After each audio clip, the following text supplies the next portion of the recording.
반갑습니다. DSA 김대영입니다. 또 좀 높죠? 제가 지금 급하게 촬영합니다. 에어클래스에 제가 연도별 시사 뽀개기 있죠?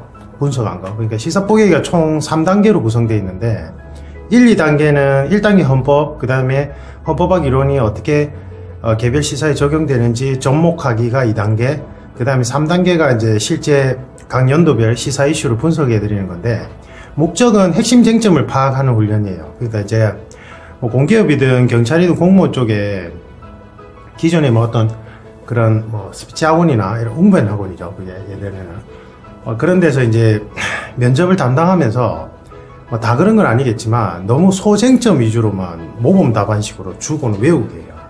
여러분들이 그렇게 할 필요가 없는 게 여러분들 머릿속에는 정말 많은 게 있어요.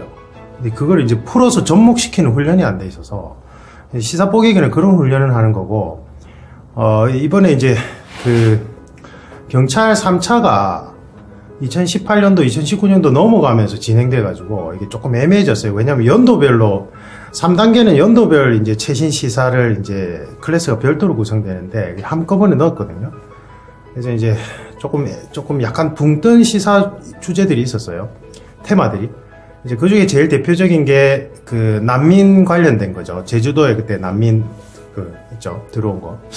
시간 좀 된 건데 제가 그걸 빠뜨린 거예요. 그래서 수강생분들이 좀 올려달라고 하셔서 제가 이제 급하게 촬영 중입니다. 오늘 마침 한 타임이 이제 변경이 돼가지고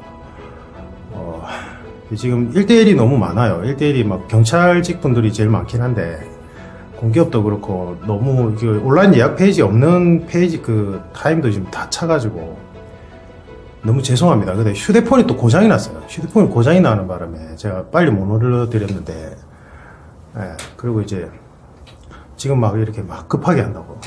난민 관련해서는 여러분들이 깊게 들어가실 필요는 없고요. 두 가지 측면에서 봐야 됩니다. 그러니까 시사 뽀개기에 제가 올려드린 건 테마예요, 테마. 그러니까 난민 관련된 테마에서 질문으로 구체화해서 나올 수 있는 주제는 딱 두 가지 방향성을 잡으시면 돼요. 하나는 국제사회 속에서 대한민국이 국제사회 일원으로서 난민을 어떻게 바라볼 것인가에 관한 거 하나, 그 다음에 대한민국 자체 내에서 난민이 유입됐을 경우에 우리 대한민국에서 그 난민 수용을 어떻게 할 것인가에 관한 주제, 딱 두 가지로 분류를 하시면 되고, 근본적으로는 국제사회 속에서 대한민국은 난민의 문제를 제가 이야기 편에 보면 시사 뽀개기 2단계 있죠. 이야기 편에 보면 제일 마지막 박스 7번 박스가 환경에 관한 문제 박스였죠. 똑같아요. 그러니까 환경 문제도 그렇고 난민 문제도 지구촌이라는 개념으로 이제는 지구촌, 지구를 위해서 우리가 국가 단위로 서로의 이제 뭐 정치적인, 경제적인 이해관계를 넘어서서 환경 문제는 국가가 공동 대응해야 돼요. 그래야지만 살아남을 수 있어요. 이제 지구 전체 개념으로. 환경오염이란 건 어느 나라에만 벌어진 게 아니잖아요. 지금 미세먼지도 중국하고 우리나라가 다 연결되어 있잖아요. 그죠? 그래서, 국가 간의 이해관계를 떠나서 환경 문제는 경각심을 가지고 공동으로 대응해야 된다. 난민도 마찬가지예요. 어떤 국가들 사이에서 난민이 발생했을 때 그 난민을 우리가 인도주의적 차원에서 보호하는 거는 이제 국가 단위를 넘어서서 우리 지구에 있는, 그죠? 지구 총 개념에서 구성원들이 같이 분담해야 될 인류, 그죠? 인간의 존엄성, 그런 측면에서 이제 분담해야 되는 문제예요. 그러니까 환경 문제하고 같은 맥락으로 이해를 하시면 돼요. 설명드렸던 거. 그 다음에 이제 두 번째 주제가 이제 이게 맞죠. 안에 소쟁점들이 많은데, 그러면 이제 국내 난민을 받아들이는 게 어떻게 진행돼야 되느냐. 제일 대표적인 건 시기상조론이 있겠죠. 시기상조이다 아니면은 시기상조론에 대해서 반대하는 입장은 어차피 준비가 잘 갖춰진, 복지가 잘 되어 있는 선진국도 난민을 받아들이면 충격 여파가 크다. 그러니까 어차피 하면서 우리가 받아들이면서 보완해 나가자 이렇게 갈릴 거예요. 그런데 일단 우리나라 같은 경우에는 분단국가예요. 그걸 이제 중요하게 변수, 그러니까 제가 이제 시사 뽀개기에서 어떤 정책을 결정함에 있어서는 기준점이 필요한데 그 기준점은 가변적이라 했잖아요. 그리고 그 가변적인 기준점의 가장 중요한 요소는 시대상과 환경 요소예요. 그럼 이제 우리나라의 국내 환경 요소를 먼저 검증을 해봐야 돼요. 우리나라는 분단국가고 그 다음에 이제 종교의 자유가 있는 나라죠. 근데 난민 문제에서 좀 여러 가지 문제가 부딪히는 부분 중에 하나가 사실은 이제 이슬람권 같은 경우에는 일부 다처제인 거를 떠나서 거긴 종교국가예요, 사실은. 그럼 종교국가에서 살다 온 난민들이 과연 종교자유국가에서 어떻게 적응할 수 있는가의 문제거든요. 그럼 기존에 있던 종교자유국가에서 살아가던 국민들과 종교국가에서 온 분들하고의 부딪히는 문화충돌 현상 고려해야 되고, 그 다음에 우리나라가, 그 다음에 일부 다처제 그것도 좀 문제가 크죠, 그죠? 이게 완전히 다른 개념이라서.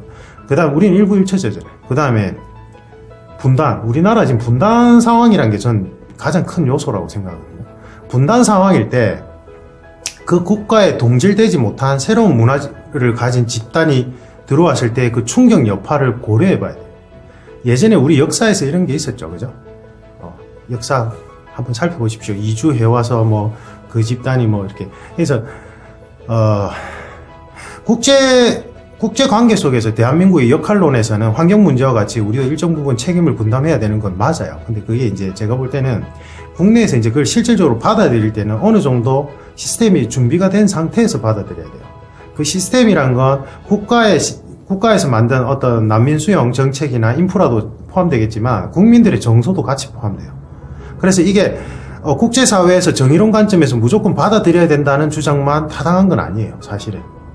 우리 국가의 국민들이 이러한 문화 충돌에 대해서 이렇게 감당할 수 있는 만큼 준비가 되어 있는가도 신중하게 접근해야 돼요. 정책 결정자들은.